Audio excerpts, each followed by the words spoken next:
Hey, welcome to 12 Tone. Longtime viewers will know that I love talking about scales. I've done all sorts of videos about many of my favorites, but there's one question I've never been able to answer. Which scale is, objectively speaking, the best? So today I'm going to get to the bottom of that using the fairest, most scientific approach I can think of, a single-elimination tournament with arbitrary criteria. I made a community post to collect nominations, which as of this recording has over 250 replies with over 300 suggestions for almost 70 different scales. From those, I picked 16 of my favorites, and now I'm going to make them fight. This video is sponsored by Nebula. As I'm sure you know, tournaments aren't fun without rules, so here's how this is going to work. It's classic single elimination. Scale versus scale, winner moves on, loser never gets used in a piece of music ever again. Here's the bracket, pause the video if you want to make your own predictions. But I don't want to just decide which one I like better overall. That sounds too hard, and besides, the fun of single elimination is you never know what's going to happen, so to keep things interesting, each match will be judged exclusively on one of 5 randomly selected criteria. Pairs of scales will be evaluated based on chillness, spiciness, spookiness, poignance, or structure. Now, obviously, successfully evoking these emotions in a song involves a lot more than just scale choice. Things like rhythm, instrumentation, and dynamics also play a huge role. Music is way more complicated than just input notes, output feelings. One might even argue that invalidates this entire experiment, but to that I say, let's move on. Round 1. Our first match is Messiaen Mode 3 versus the major scale. Let's meet our contenders. The major scale is... well, it's the major scale. It sounds like this. And it's been one of the most popular scales in Western music for centuries. And with good reason. It's a nice, well-rounded scale with a little of everything. Not the best in most categories, but no easy weak points. Definitely a strong contender to win it all. Messiaen Mode 3, on the other hand, is a bit of a dark horse. This comes from a collection of scales derived by Olivier Messiaen, and I say derived because, well, he didn't really make them so much as find them. He was looking for scales with a special property called limited transposition. Transposition means shifting all the notes up by the same amount, and for most scales, this will always take you somewhere new. Like C major has different notes from C sharp major, from D major, from D sharp major, and so on. There might be some overlap, like how C major and D major both have an E, but any 2 major scales with different roots will always have at least one different note. But it doesn't have to be that way. If we arrange the notes just right, we can make some transpositions effectively impossible, because each note in the scale just moves to another note that was already in the scale. Messiaen identified 7 scales that do this, but Mode 3 is my favorite, so it's the one that gets to be in the tournament. And if you look closely, you can see the limited transposition thing. For each note in the scale, it also has the note a major third above it, so if we transpose everything up a major third, none of the notes actually change. Neat, huh? But enough preamble, let's start the match. Our first battleground is...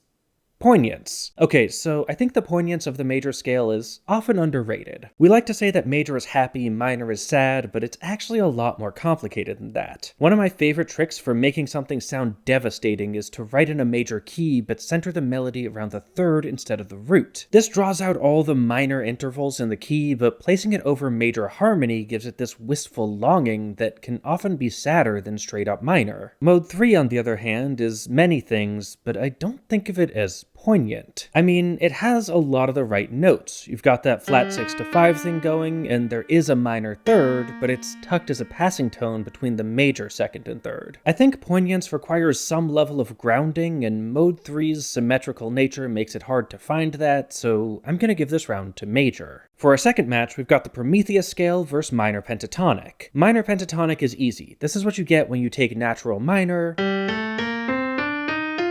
and remove the 2 notes a tritone apart. These are the most dissonant notes in the key, so getting rid of them leaves you with a scale that's dark like minor, but with basically no actual tension. You can play whatever you want with this scale, and it'll always sound good. The Prometheus scale, on the other hand, is another one of those things that was actually just used by one guy, in this case Alexander Scriabin, but he used the heck out of it. I'm gonna say it sounds like this, but understand that that is a massive oversimplification. It'd be more accurate to say that the Prometheus scale, also known as the mystic chord, is any subset of these notes, in any order and any transposition. Scriabin sometimes stacked them up into massive dissonant chords, while other times he spread it out to write melodies. Many of his pieces are just this collection of notes over and over, changing shape with each new phrase, but always staying within this singular structure. I'm honestly not even sure it's fair to call it a scale, given how diverse Scriabin's use of it was, but I already put it on the bracket, and finding a replacement sounds hard. Anyway, if you want to know more, Jay Beard made a great video about it that goes into way more detail than I have time for. I'll put a link to that in the description, although be warned, he does also mention an old video of mine, and you absolutely should not watch that one. Stick to Jay's, it's a lot better. Which brings us to our second elimination. This time, the battleground is spookiness. Minor can be a spooky scale, but the pentatonic version strips a lot of that out. The notes that contribute most to that atmosphere are the ones we removed. Prometheus, on the other hand, uses its 6 notes for a lot of spookiness. The scale has more tritones than perfect fifths, some ambiguous half steps, this weird augmented second into minor second thing, and besides, Scriabin was a pioneer of atonality, the spookiest tonality. So if we're defining spookiness as dissonance plus ambiguity, I think Prometheus runs away with this one. Our third match is the elephant scale versus Lydian, which is, again, a weird scale versus a normal one. I promise I seeded this randomly. Anyway, Lydian is iconic. It's the major scale with a raised fourth. According to jazz theorist George Russell, Lydian is the most natural scale because it's what you get when you pick a root and then start stacking perfect fifths on top of it. Like, our root is G.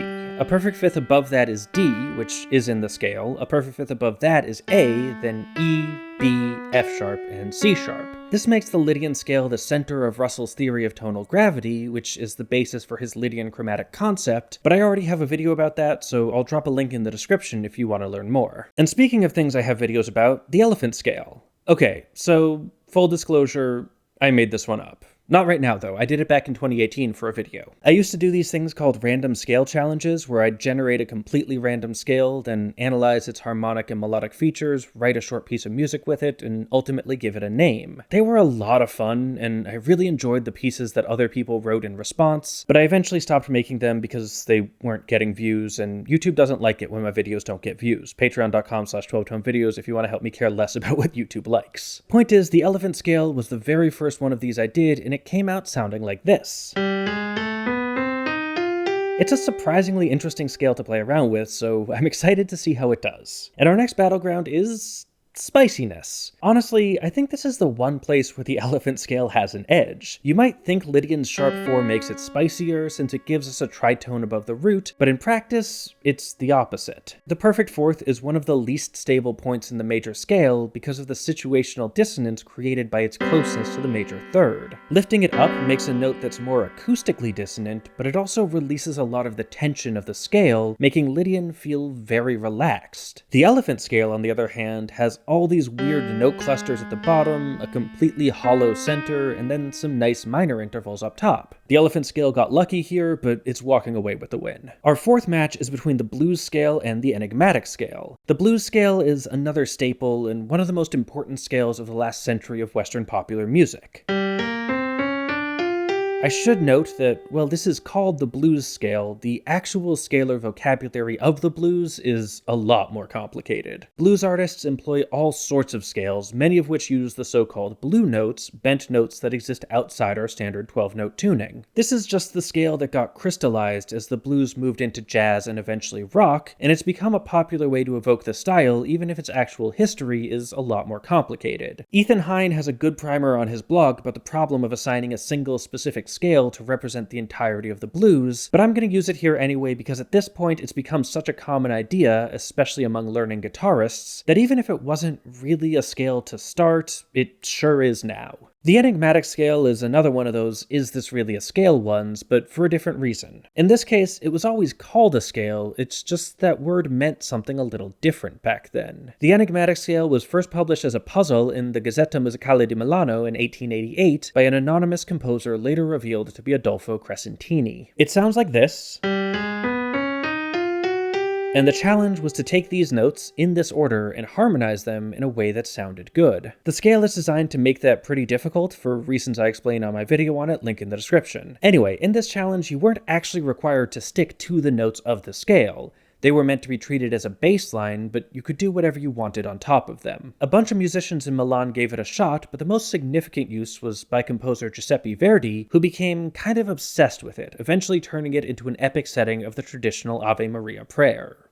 Dude was wild. Later musicians did eventually adopt this into a more modern style scale though, so I'm still gonna count it. Let's fight. For these scales, our battleground is spookiness. Again, we just saw minor pentatonic lose on this, and the blues scale is very similar, but with one all-important difference.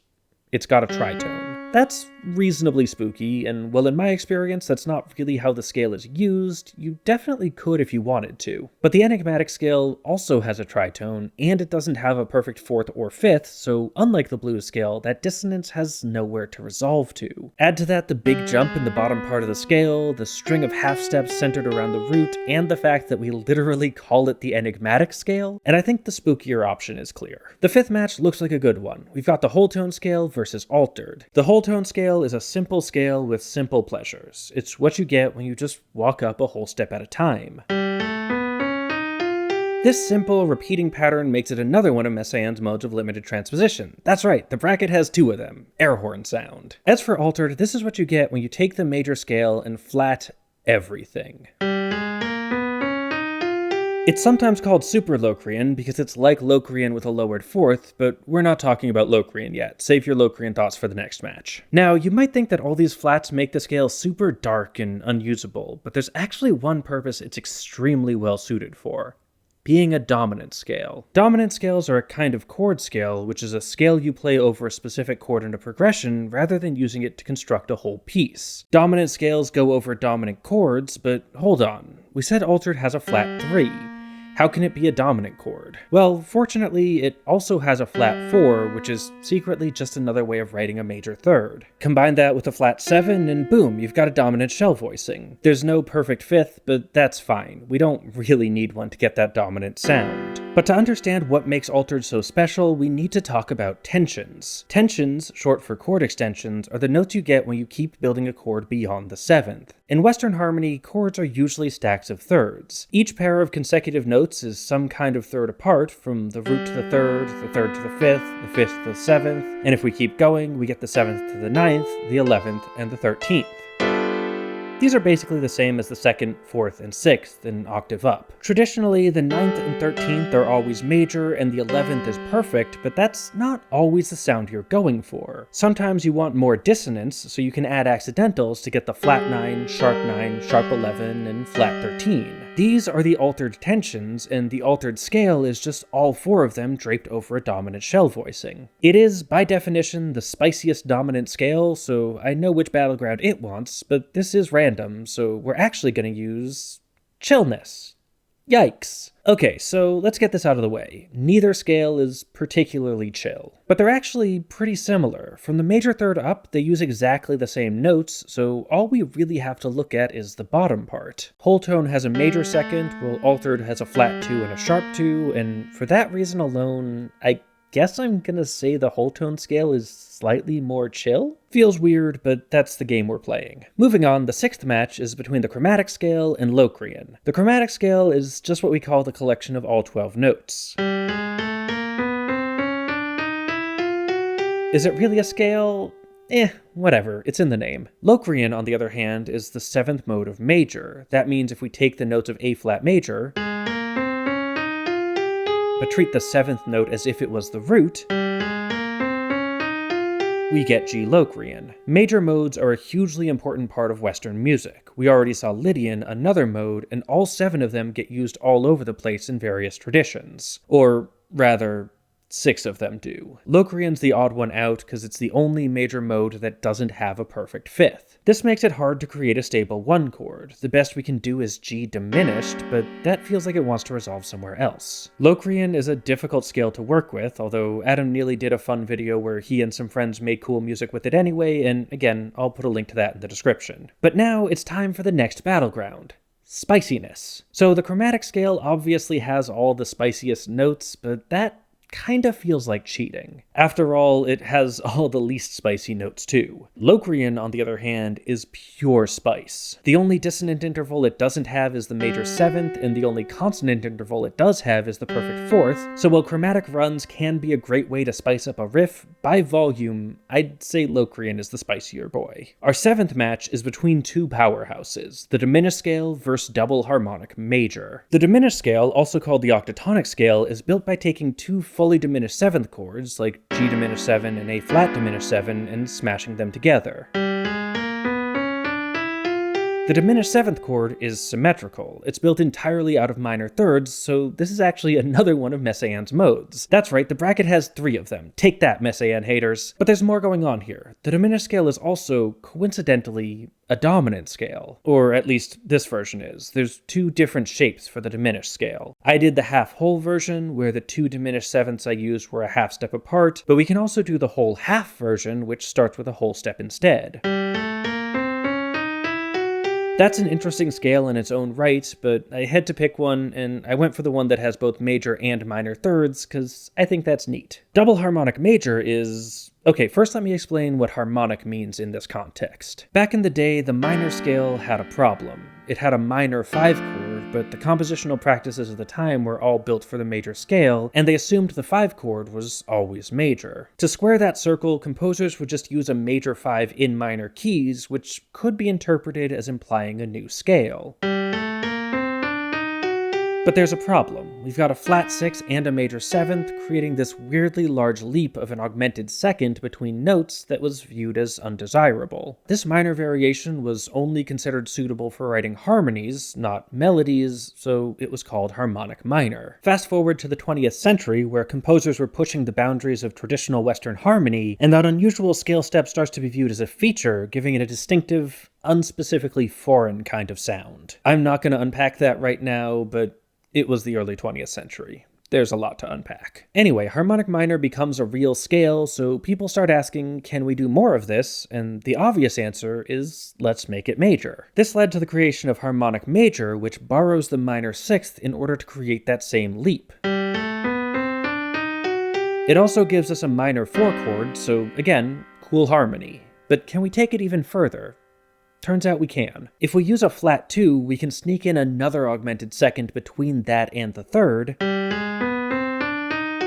giving us a major scale with 2 harmonic intervals, thus double harmonic major. Which is ironic, because the flat 2 actually kind of ruins the 5 chord, which defeats the original purpose of a harmonic scale, but whatever, the name has stuck. Also, I should note that this scale does exist in other cultures too, in ways that predate modern Western usage. For example, there's a Hindustani rag that uses basically the same shape. I'm not really qualified to talk about those uses though, so to avoid spreading underinformed takes, I'll be restricting myself to the musical context I'm actually an expert in. And for these two titans, our battleground is structure. This one's a little different. Instead of looking for an emotion, this category gives me a chance to nerd out about mathematical structures with no regard for what the music actually sounds like. And these are two really strong contenders. The diminished scale has that beautiful symmetry thing going on with a repeating cell of half step, whole step, half step, whole step, and I also like how it can be broken up into 2 distinct diminished 7th chords. I've always loved the fully diminished 7th, and this scale is a pure celebration of all the things that make it great. Double harmonic, on the other hand, has the double harmonic thing. That is, it's got a repeated tetrachord. You can think of a tetrachord as like a half scale. It's 4 notes, usually covering a range of a perfect 4th, and you can build all sorts of 7-note scales by combining 2 of them. In the case of double harmonic major, the lower tetrachord and the upper tetrachord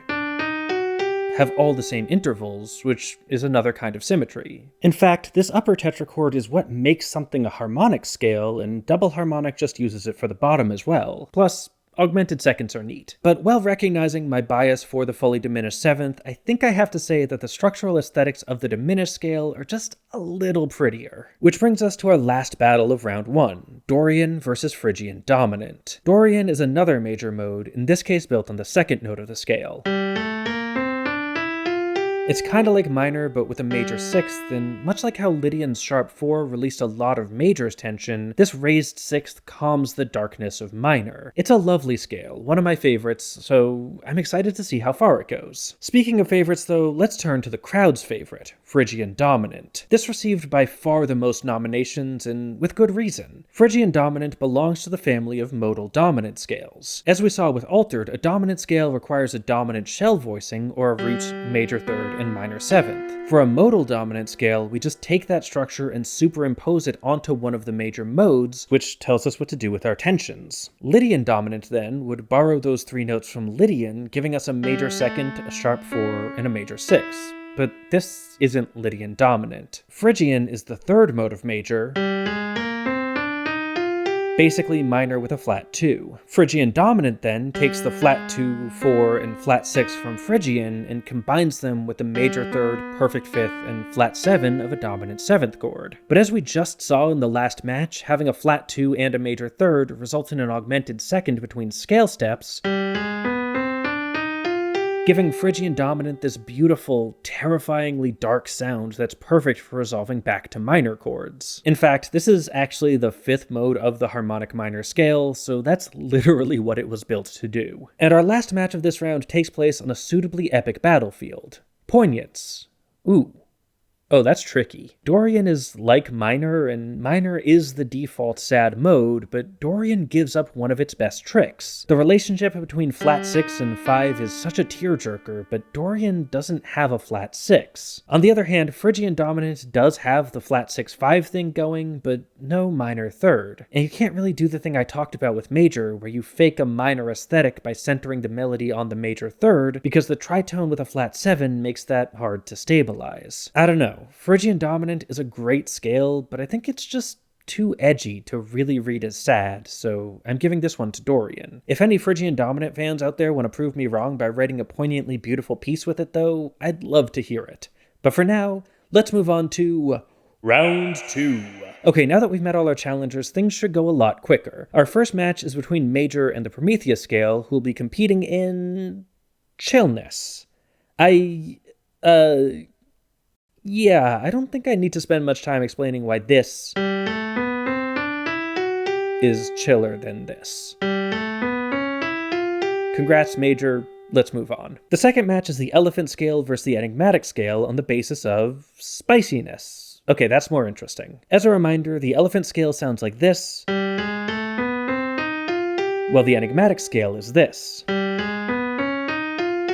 And as much as it pains me to say it, I think my beloved Elephant scale loses this one. Both scales have augmented seconds, consecutive half steps, and an augmented triad built on the root, but the Enigmatic scale also has a tritone, it has a major 7th, that augmented step is in a more noticeable place, and while the Elephant scale does have a perfect 4th to rub against its major 3rd, I think the Enigmatic is doing all the same spicy things a little better. I'm sad now. The third match is whole tone versus Locrian, and the battlefield is structure. Okay, so to give Locrian its due, the whole major mode thing is genuinely cool, and there are a lot of structural things about the major scale that are worth recognizing. Like, it's maximally even. That is, if you wanted to make a 7-note scale out of 12 possible pitches, you couldn't spread them out more evenly than this. There's as many whole steps as possible, and the half steps are as far apart as they can be. That said, the whole tone scale isn't just maximally even, it's straight up even. It's a perfectly distributed set of 6 notes within the 12-tone pitch space. Major modes are also one of only 2 families of scales with a deep scale property, which means they contain a different number of each possible interval. Locrian has 1 tritone, 2 half steps, 3 major thirds, 4 minor thirds, 5 whole steps, and 6 perfect fourths. That might seem trivial, but it actually implies a lot of interesting things about it from a mathematical perspective. Still though, that's a bunch of complex, fiddly calculations up against the simple, elegant beauty of an infinite stairway of whole steps, climbing up, undifferentiated, forever. Whole tone wins. And our last match is the diminished scale versus Dorian, measured by structure again. Honestly, this feels like a repeat of the last round. Dorian is another mode of major, so all the same properties apply, while the diminished scale is another of Messiaen's modes, so it has the same limited transposition effect going. But this time, 2 things are different. First, the diminished scale's repeating cell isn't nearly as clean, and second, Dorian isn't just a mode of major. It's also a palindrome. Going up the Dorian scale is exactly the same intervals as going down the Dorian scale. That gives it the simple, elegant selling point that Locrian lacked, and combined with Diminished's less symmetrical pattern, that's gonna push it over the edge. Round 3. The final 4, the best of the best. First up, Major versus the Enigmatic scale. How cool would it be if plain old Major actually won this? But the Enigmatic scale is no slouch, so let's reveal the battlefield. Spookiness. Oh. Okay. Sorry, Major. I like you, I was kinda rooting for you, but this is definitely your Achilles heel. I said earlier that spookiness is basically dissonance plus ambiguity, and Major doesn't really have much of either. The Enigmatic scale, on the other hand, comes with plenty of both, making it the clear winner. Oh well. At least he'll always be more chill than Prometheus. Anyway, our other semifinal match is Whole Tone vs. Dorian, competing in chillness. Okay, that's a little closer. I do think to be a really chill scale, you need some perfect fifths, and the Whole Tone scale has 0 of them, but its simple, symmetrical, ambiguous structure does give it an ethereal sort of chillness. Still, I don't think it quite measures up to Dorian, a scale that I've often literally described as chill minor. Dorian wins. Round 4.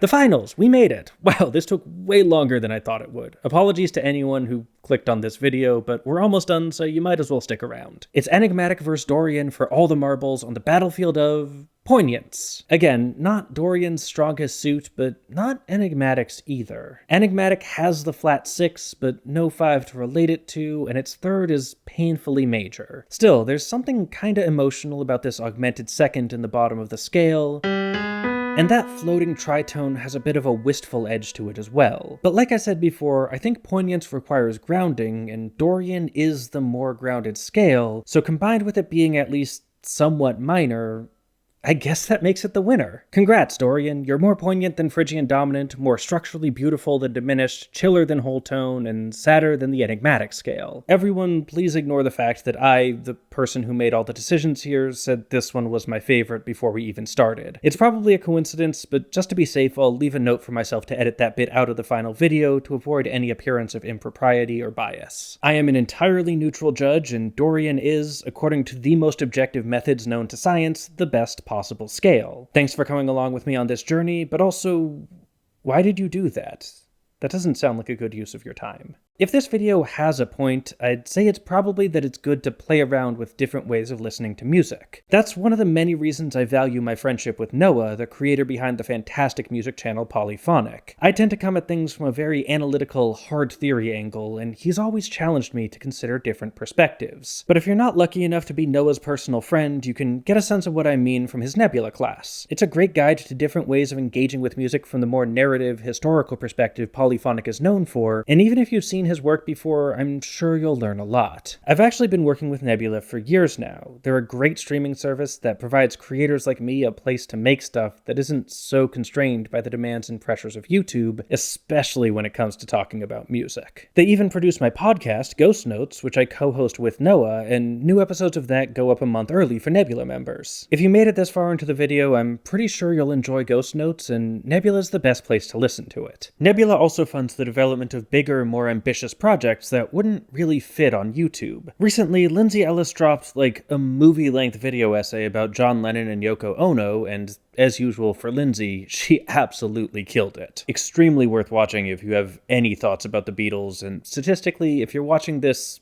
you probably do. If you want to check that out, you can go to nebula.tv/12tone or just click the link in the description to get 40% off an annual plan, which comes out to just around $250 a month. It's a pretty great deal, and a portion of your subscription payment also goes directly to me to help me keep making cool stuff. Or at least, making more of whatever this is. And that's it. Thanks for watching. This video was kind of an experiment for me. It was an idea I had that was a little outside what I normally do, but I always wanted to do a sort of tier list thing. I know a lot of my friends do those and they seem like a lot of fun to make, but I don't want to come across like I'm saying that one musical device is better than others in any real meaningful way. So this seemed like a way to take some of that format, but make it a little clearer that it was extremely tongue-in-cheek and that I don't actually think Dorian is the best scale. I like it, don't get me wrong, one of my favorites, but Different scales are good for different things, and the single elimination format seemed like the best way to clearly and efficiently communicate that. While I'm here, I do want to thank my featured patrons, Susan Jones, Jill Sungard, Howard Levine, Warren Hewart, Damian Fuller Sutherland, John Hancock, Neil Moore, and Jeff, all of whom continue to make 12-tone possible. This is, I haven't edited it yet, but this is looking like it's going to be my longest video ever, which just happened on my last video too. So being able to do this as a full-time job is pretty much the only way I could get these things done, and I wouldn't be able to do that without Patreon. But also, I was serious about Nebula. I've been working with them since the beginning, since before Nebula existed. I remember the other names we workshopped, and working with them has also been crucial in turning this artistic hobby into a real career. They've got so many cool creators on board, and it's really an amazing community to be a part of. That's not part of the ad read, it's just my actual feelings. But yeah, as always, I'm going to end this with the boring YouTube plug stuff. You know what they are. Like, share, comment, subscribe, and above all, as always, keep on rockin'.